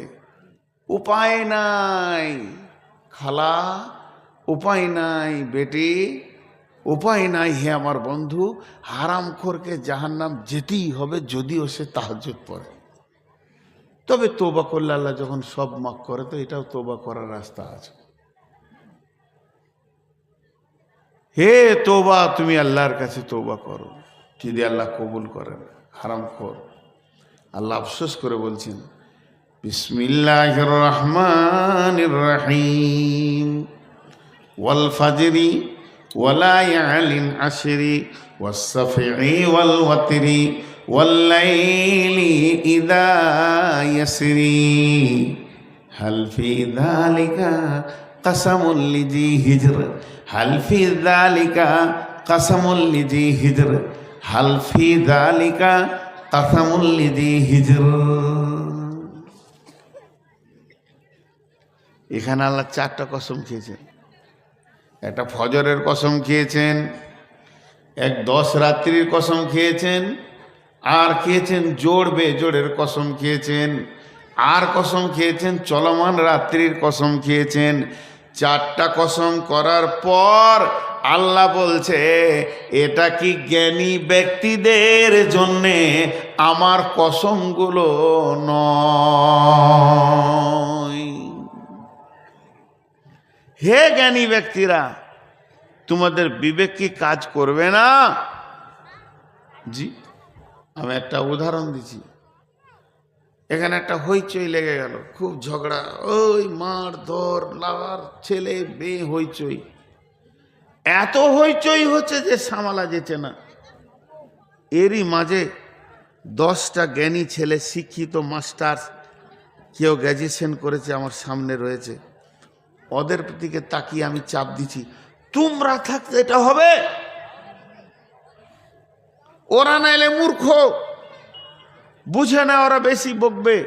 আমার আবদারটা কার উপরে গেল? শিক্ষিতদের উপরে, যে তোমরা থাকতে ঘটনাটা ট্যাকেল করো। আল্লাহ বলছে, হে জ্ঞানী ব্যক্তি, তোমাদের বিবেকের কি চেতনা হবে না? তোমাদের বিবেকে কি চেতনা হবে না? ভাই উঠিয়েন না, উঠিয়েন না ভাই, আপনারা চলে গেছেন। আপনারা মনে মনে ভাবছেন এই বকবে কতক্ষণ।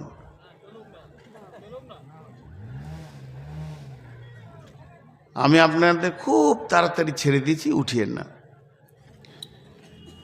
এই কথাটা কেন বিবেকবানদেরকে চাপ দিছে, একটা উদাহরণ দেব। হিজর, হিজর শব্দের অর্থ হলো বিবেকবান। মা বোনদেরকে বলছি, খুব আজকে মহিলারা খুব ধৈর্য ধরে শুনছে, এরকম সব দিন পাওয়া যায় না।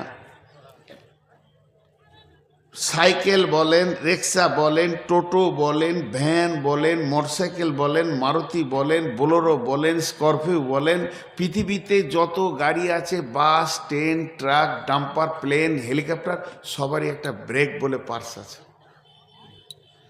ব্রেক যখন করে তখন ধাক্কা হয় না, অ্যাক্সিডেন্ট হয় না, ওর দ্বারা ভুল হয় না, মানুষ মরে না, খালে পড়ে না, গাড়ি পাল্টি খায় না, ব্রেকটাই কাজ করে, কত লোককে বাঁচায়।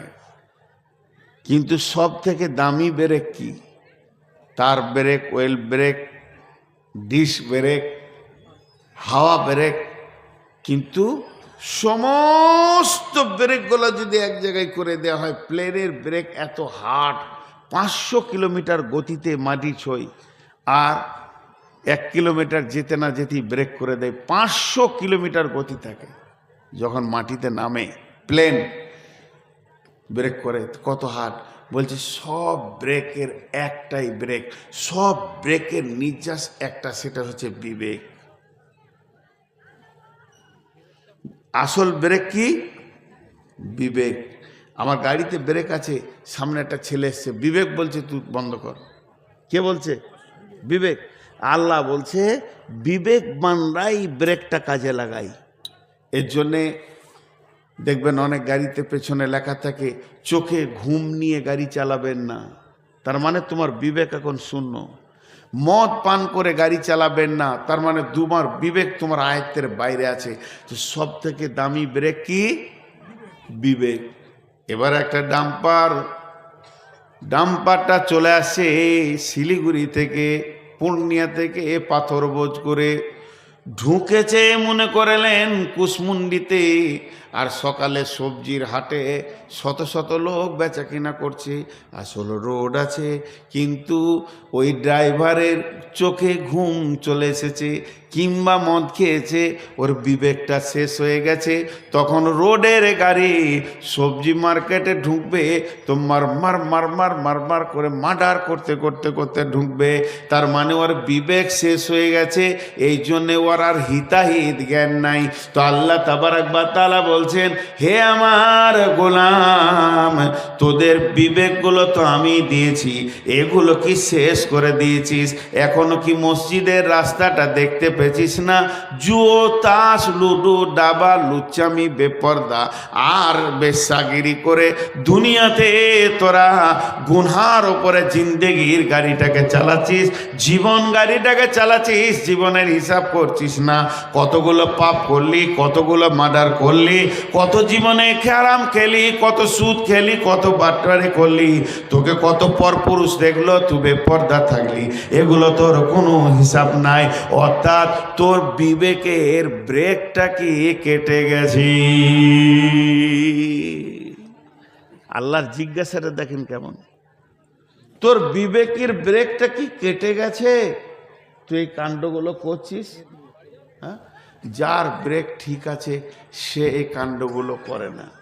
জি ভাই, আমি বহুত ইম্পর্টেন্ট কথা আজকে আপনাদের সামনে রেখেছি। বিবেককে ঠিক ঠান্ডা মস্তিষ্কে তুমি ধীরে চালাও, তোমার বিবেক যদি ঠিক থাকে তোমার রাস্তা ঠিক থাকবে। টোটাল বক্তব্যটাকে সারাংশ টানার আগে 2 মিনিট কথা বলবো। আমি প্রথমেই বলেছি আমি অসুস্থ, আমার জন্য দোয়া করবেন। ভেবেছিলাম 1.5 ঘন্টা চালাবো, কিন্তু 1.25 ঘন্টা চালাবো। মুরব্বী মানুষ কথা বলেছেন আমার উপরে, এতগুলি লোক বসেছেন, লোক উঠছেন, নাইলে আমি আরো খানিক চালিয়ে দিতাম। অনেক কথা মা বোন, অতএব আমরা আমাদের জিন্দেগির হিসাবকে মেপে চলি। ছোট্ট মতো একটা কথা আপনাদেরকে বলছি। কেন কেন কেন বুঝেন তো? কেন মানে কি? কে বলতে পারবে? কেন মানে কি? হ্যাঁ, বুখারীর হাদিস বলছি এটা। কেনটা হচ্ছে একটা জিজ্ঞাসার ভাষা, তাই না? হ্যাঁ, জিজ্ঞাসার ভাষা। এখন একটা উদাহরণ দিই। আজকে আপনাদের এখানে জালসা আছে, আমি আসিনি, আমি ইচ্ছা করি জালসাতে আসিনি, মন যায়নি, আসিনি, ফাঁকি মেরে দিয়েছি। তারপরে রোজার পর আমি কুশমুন্ডিতে পাশে কোনো গায়ে জালসা এসেছি, এখানকার কমিটি গেছে, প্রথম প্রশ্ন করবে আপনি সেদিন এলেন না কেন? কেন বলবে কি না?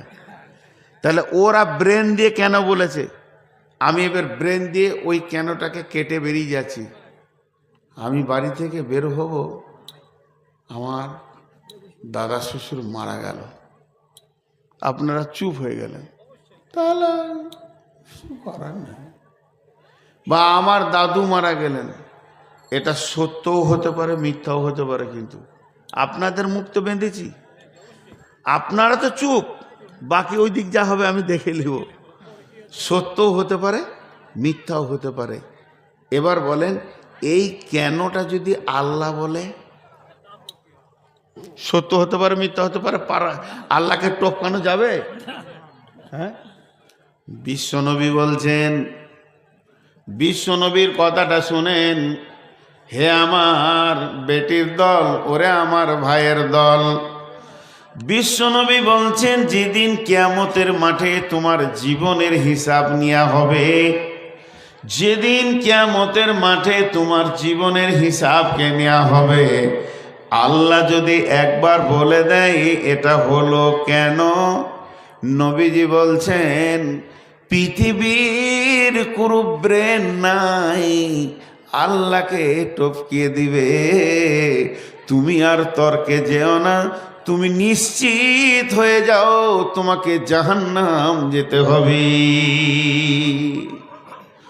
তোমার জীবনের হিসাব, তোমার জীবনের হিসাবের ওপরে আল্লাহ যদি একবার বলে এটা করলি কেন, নবীজি বলছেন কেন শব্দ এসে গেছে, তুমি আর বিবেক খাটায়ও না, তুমি নিশ্চিত হয়ে যাও তোমাকে জাহান্নাম যেতে হবে। তোমাকে জান্নাতে পৌঁছে দেবে এমন কোন বিবেক বুদ্ধি ব্রেন নাই। এবার দুটি কথা বলি আপনাদেরকে।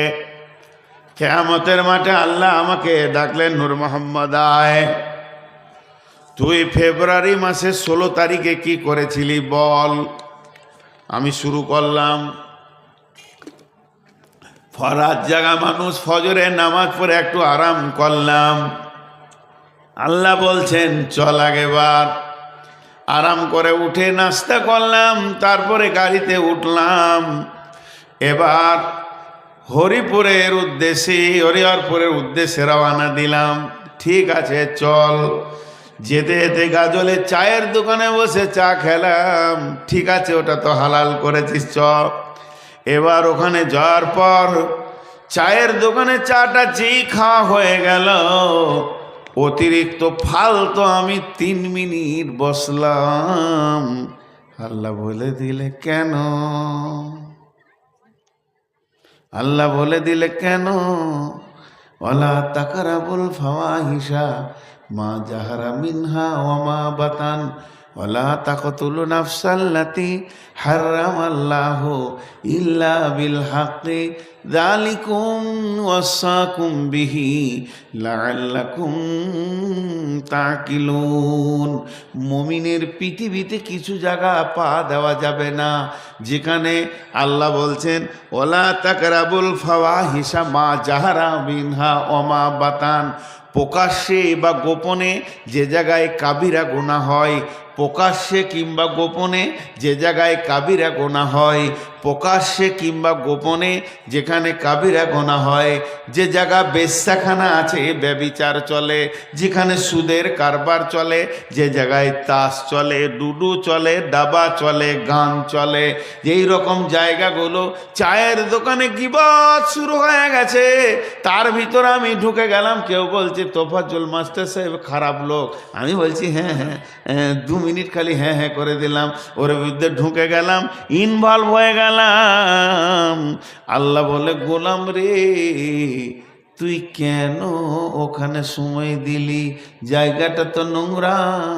আমি বললাম ভুল হয়েছে, চলবে না, সেটা মাফের দুনিয়া নয়, সেটা বদলা নেওয়ার দুনিয়া। এর জন্যে এটা হলো জিন্দগির হিসাব। জিন্দগি ভি আমানাত হ্যায়। এই যে আমাকে আল্লাহ 60 বছরের দুনিয়াতে পাঠিয়েছে, এটাও হলো আমানত। কেউ যদি 60 বছর তার ভিতরে একটা সেকেন্ড বেঈমানি করে, আল্লাহর হুকুমের বাইরে চলে যায়, সে আমানতের খেয়ানতি করল। জিন্দেগি ভি আমানত হয়। এটা তো হলো জীবনের। আমার জীবনটা চালানোর পেছনে আল্লাহর খরচা নেই, বলে না? দুটো চোখে যে শক্তিটা দিয়েছে, 54 বছর দেখছি, এখনো লোপ হয়নি। এর ঋণ শোধ করতে পারবো? কিডনি যে আমার খাবারগুলো ছাঁকছে 54 বছর ধরে, হাত পা ব্রেন চোখ কান, প্রতিদিন একটা মানুষ যে শ্বাস নেয়, বিজ্ঞান এই অক্সিজেন তৈরি করতে পারবে না। আর যদি পারতো, এক বিজ্ঞানী বলছে একটা মানুষকে সারাদিন বাঁচাতে 3 কোটি টাকা লাগতো। যদি পারতো, একটা মানুষকে কত লাগতো? তাহলে প্রতিজনকে আল্লাহ প্রতিদিন সকালে 3 কোটি করে দিচ্ছে একদিনের জন্য। এরপরও লোক বলে আল্লাহ আমাকে কিছু দেয় না, আমি কিছু হয় না, আল্লাহর বিরুদ্ধে কথা বলে। একজন হাজি সাহেব খালি চিল্লাইছে বর্ধমানে নাসিরনগরে, মুরব্বী মানুষ, ভালো মানুষ, আমি খারাপ বলছি না। তার কি হয়েছে? পেচ্ছাপটা আটকে গেছে, শরীরটা হলুদ দেখে চিল্লাইছে। হাজি সাহেবের ছেলেরা ভালো, স্যার কত লাগবে, কি করতে হবে স্যার? কি ডাক্তার সার্জেন দেখে বললো ওষুধ দিলাম, আধা ঘন্টা লাগবে। হাজি সাহেব বলছে পারবো না আধা ঘন্টা সহ্য করতে, মরে যাবো আমি। তো বলে একটা ইঞ্জেকশন দিব, 20,000 টাকা দাও। ছেলেরা পকেটে ফট করে বার করে খস খস খস খস খস খস ইঞ্জেকশন মারলে পেশাব হয়ে গেল। আরে ভাই, একটা ট্রাক আনলোড হয়ে যায় 5,000 টাকায়, খালি মুত কটা বার করতে 20,000 লাগলো। হ্যাঁ, আমি কথাটা অন্যায় বলছি? এক ট্রাক পাথর এসে আপনার ঘরে দাঁড়াবে, যদি লিভারকে বলা হয় তো 5,000 ডুবো সব কটা আনলোড করে দিয়ে দেবে। আর ওর এই এক পোম মুত খেয়েছিলে কেন, পানি লাফাইছিস কেন? তাহলে প্রতিদিন আমরা 3 বার পেশাব করছি, 60,000 টাকা আল্লাহ দিচ্ছে। আর আল্লাহ যদি একবার স্ক্রুটা টাইট করে দেয়, বাস ব্যাঙের মতো লাফাবে, তারা তারা তারা, কোথা ঢালবো কোথা ঢালবো কোথা ঢালবো। আল্লাহ শুকরিয়া মানুষ করতে পারে না, আল্লাহ শুকরিয়া করতে পারে। আল্লাহ বলছে তোরা খালি কাগজ কলম নিয়ে হিসাব কর। সাহাবীরা হিসাব করেছে, জিন্দেগিকে মানদণ্ডে নিয়ে এসেছে। বহুত সাহাবীর জীবনে পাবেন ওরা রাতে শোয়ার আগে বিছানায় বসে যেগুলো হাদিস কোরআনের তসবিহ তাহলিল কিরাত সূরা আছে পড়ে নিল, পড়ে নেওয়ার পর এবার হিসাব করতো আজকে কি কি কথা বলেছি, কোন কথাটা বেশি হয়ে গেছে, কোনটা না বললেও চলতো।